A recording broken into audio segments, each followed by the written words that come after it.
Hello students, तो यहाँ पर हमें एक क्वेश्चन दे रखा है और ये question Uttarakhand board class 10th वालों के मैथ के 2025 के एग्जाम में आ भी चुका है। और इस तरीके क्वेश्चंस आपके 2020 से 2025 तक लगातार इस तरीके का एक क्वेश्चन आपके एग्जाम में रिपीट हो रहा है। तो आपको इस तरीके क्वेश्चंस करने आने चाहिए, क्योंकि इस तरीके क्वेश्चंस आपके आगे भी आ सकते हैं।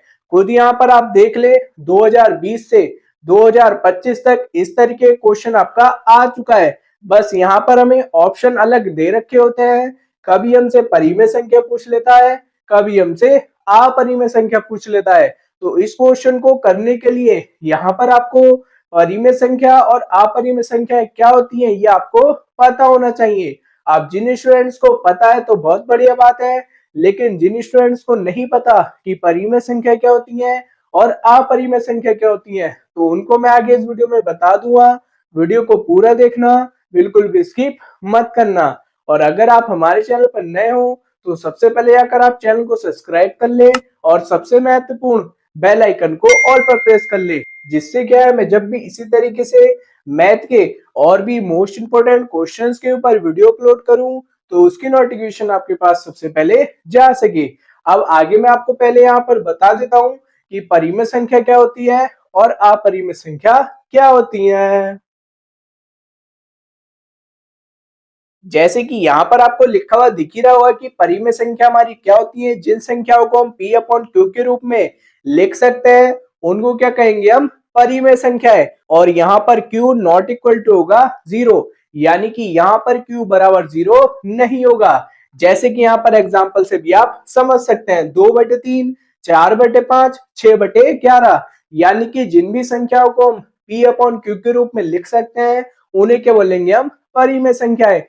यानी कि अगर हमें ऐसी संख्या लिखी हुई दिखाई देती है तो वो क्या हो जाएंगी, हमारी परिमेय संख्या। ऐसे ही दूसरी ओर यहाँ पर आपको लिखा हुआ दिख ही रहा होगा कि अपरिमेय संख्या हमारी क्या होती है, जिनको हम p अपॉन क्यू के रूप में नहीं लिख सकते। यानी कि जैसे यहाँ पर मैंने आपको ये एग्जाम्पल बताए थे, इन संख्याओं को अगर हम इस तरीके से नहीं लिख पाते हैं तो ये क्या हो जाएंगी, हमारी अपरिमेय संख्या। तो यहाँ पर अपरिमेय संख्या के यहाँ पर मैं आपको कुछ उदाहरण बता देता हूँ। तो यहाँ पर आपको एग्जाम्पल दिख ही रहे होंगे, √2, √3, √5, √7। जितनी भी हमारी अंडर वाली संख्या है जिनका हम वर्गमूल नहीं निकाल सकते हैं, वो सारी की सारी हमारी अंडर वाली संख्या क्या हो जाएंगी, अपरिमेय संख्या या फिर पॉइंट वाली संख्या है। जैसे यहाँ पर आप मान लो हमारे पास संख्या है 10/2, तो हम यहाँ से 2 से 10 को काट देंगे 5 बार, यानी कि हम 2 से 10 को पूरा पूरा डिवाइड कर देंगे कितनी बार, 5 बार। लेकिन ऐसी बहुत सी संख्याएं होती हैं जो पूरा डिवाइड नहीं कर पाती हैं, यानी कि उनका आंसर हमारे क्या आता है, पॉइंटों में। तो पॉइंटों में भी जो संख्या हमारी बार बार रिपीट होती रहती है, जैसे 2.171717, इस तरीके से बार बार रिपीट होती रहती है, तो ऐसी संख्याएं भी हमारी क्या हो जाएंगी, अपरिमेय संख्याएं। इस बात का आप ध्यान रखना। अगर ये आपके समझ में आ गया तो इस तरीके का कोई भी आपके पास क्वेश्चन आ जाए जिसमें हमसे अपरिमेय संख्या पूछे या फिर परिमेय संख्या पूछे, उस क्वेश्चन को आप आराम से कर लेंगे।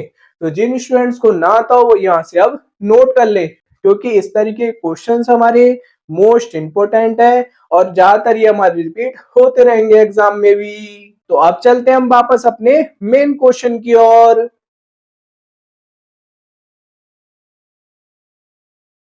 तो आपको ध्यान होगा स्टार्टिंग में हमें एक क्वेश्चन दे रखा था जिसमें हमसे पूछ रखा था निम्नलिखित में से कौन सी संख्या अपरिमेय नहीं है। यहाँ पर जो हमें ऑप्शन दे रखे हैं इसमें से हमें ये बताना है कि ऐसी कौन सी संख्या है जो कि हमारी अपरिमेय नहीं है। यानी कि यहाँ पर हमें जो ऑप्शन दे रखे हैं उसमें से हमें यहाँ पर परिमेय संख्या को ढूंढना है कि ऐसी कौन सी संख्या है जो हमारी परिमेय संख्या होगी। तो यहाँ पर जो हमें 4 ऑप्शन दे रखे हैं, इन चारों ऑप्शन में से हमें ये देखना है कि इन चारों ऑप्शन में से कौन से ऑप्शन में हमें परिमेय संख्या दे रखी है जिसको हम p अपॉन q के रूप में लिख सकते हैं। अभी जो मैंने आपको इससे पहले परिमेय संख्या और अपरिमेय संख्या की परिभाषा समझाई थी, उसके हिसाब से हम यहाँ पर ऑप्शन में देख लेंगे कि कौन सी संख्या हमारी परिमेय संख्या होगी और कौन सी संख्या हमारी अपरिमेय संख्या होगी। तो पहले ऑप्शन में हमें दे रखा है √2, तो ये हमारी कैसी संख्या है, अपरिमेय संख्या। और इस क्वेश्चन में हमें बताना है कि ऐसी कौन सी संख्या होगी जो हमारी अपरिमेय ना हो। ऐसे ही अंडर रूट 3 है, ये भी हमारी कैसी संख्या है, अपरिमेय संख्या। तो पहला वाला ऑप्शन भी गलत हो जाएगा, दूसरा वाला ऑप्शन भी गलत हो जाएगा।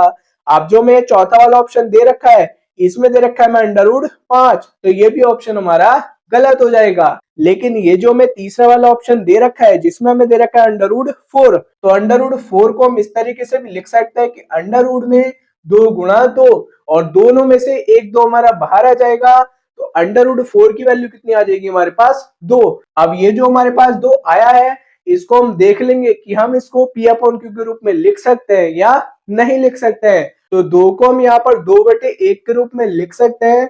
अगर हम यहाँ पर 1 से 2 पर भाग भी करेंगे, तब भी हमारे क्या आएगा, 2 ही आएगा। यानी कि यहाँ पर हम 2 को p अपॉन q के रूप में लिख सकते हैं। तो ये जो थर्ड वाला ऑप्शन होगा, यही हमारा आंसर हो जाएगा, क्योंकि हमें क्वेश्चन में जो ऑप्शन दे रखे थे, उनमें से बताना था कि ऐसी कौन सी संख्या है जो हमारी अपरिमेय नहीं है, यानी कि वो संख्या हमारी कैसी होगी, परिमेय। तो वो हो जाएगा हमारा तीसरा वाला ऑप्शन, यानी कि अंडर रूट 4। तो हम यहाँ पर लिख देंगे कि अतः जो हमारा थर्ड वाला विकल्प होगा, वही हमारा सही होगा। बहुत इजी क्वेश्चन था ये हमारा, और इस तरीके क्वेश्चंस हमारे ऑब्जेक्टिव क्वेश्चंस में, जो हमारे बहुविकल्पी वाले क्वेश्चंस होते हैं, उसमें अक्सर आते रहते हैं 1 नंबर में। तो इस तरीके के क्वेश्चंस आपको करने आने चाहिए। अब जिन स्टूडेंट को इस तरीके के क्वेश्चन करने नहीं आते थे, उनको इस वीडियो को देखकर समझ में आ गए होंगे इस तरीके के क्वेश्चन।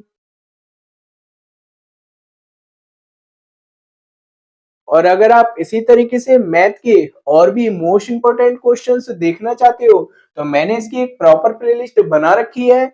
उस प्लेलिस्ट का लिंक मैं डिस्क्रिप्शन में दे दूंगा, वहां से जाकर आप देख लेना। और इस प्लेलिस्ट में सारे के सारे हमारे मोस्ट इंपोर्टेंट क्वेश्चंस हैं, तो इन सभी वीडियोस को आप जरूर देखना।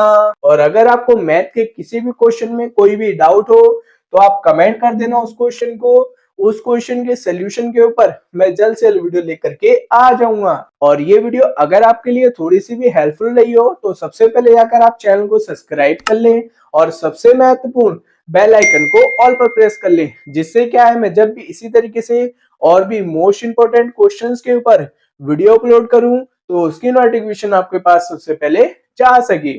तो मिलते हैं फिर हम नेक्स्ट वीडियो में। तब तक आप इस वीडियो को लाइक करें, कमेंट करें, कमेंट कर हमें जरूर बताएं कि ये वीडियो आपके एग्जाम के लिए हेल्पफुल थी या नहीं थी। और इस वीडियो को अपने दोस्तों के साथ शेयर करना बिल्कुल ना भूलें, और नेक्स्ट वीडियो का वेट करें।